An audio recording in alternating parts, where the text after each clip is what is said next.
Hey everybody, so today we are learning about the Roman military.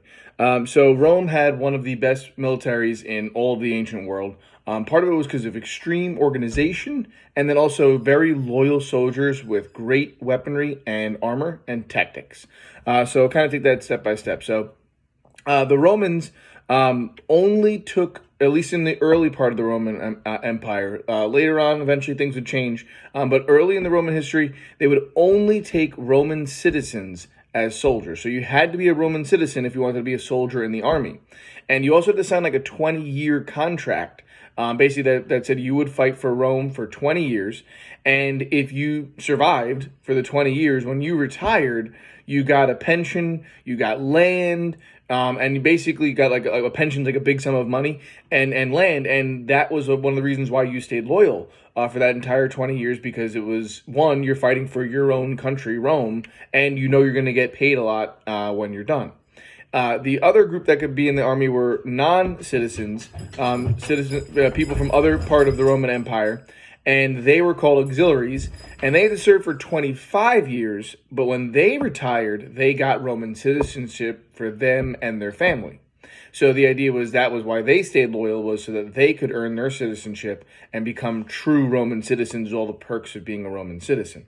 One of the reasons the Romans were so successful is because they fought as a group, as a unit.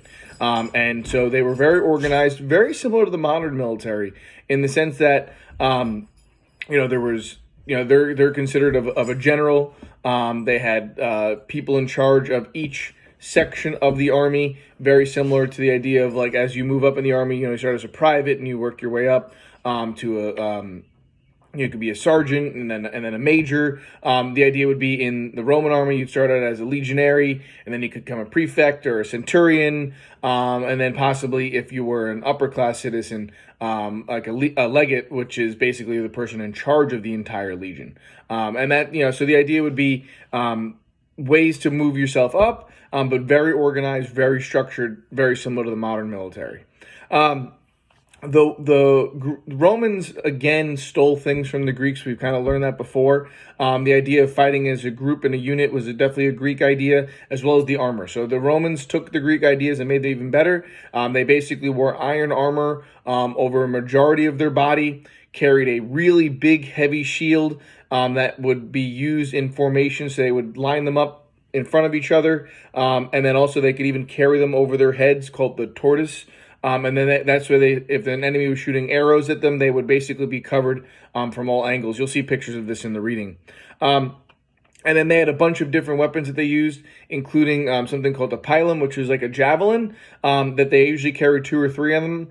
And it was a soft iron point hard enough to go through, an enemy's shield or them. But when it hit, it would bend so that you couldn't throw it back. And then in the end, the Romans would just after the battle's over, they'd straighten them back out again so they could use it again. But they also used the gladius, which is a sword, and that was when they were fighting in close combat. But basically, the Roman army was a really unstoppable force for hundreds of years.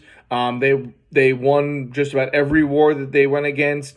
Won many battles. They lost battles too. There were times where they were outnumbered or out strategized, but for years and years, the Roman army was one of the most unstoppable forces in all of the ancient world, and a lot of it had to do with their technology and the loyalty of their soldiers.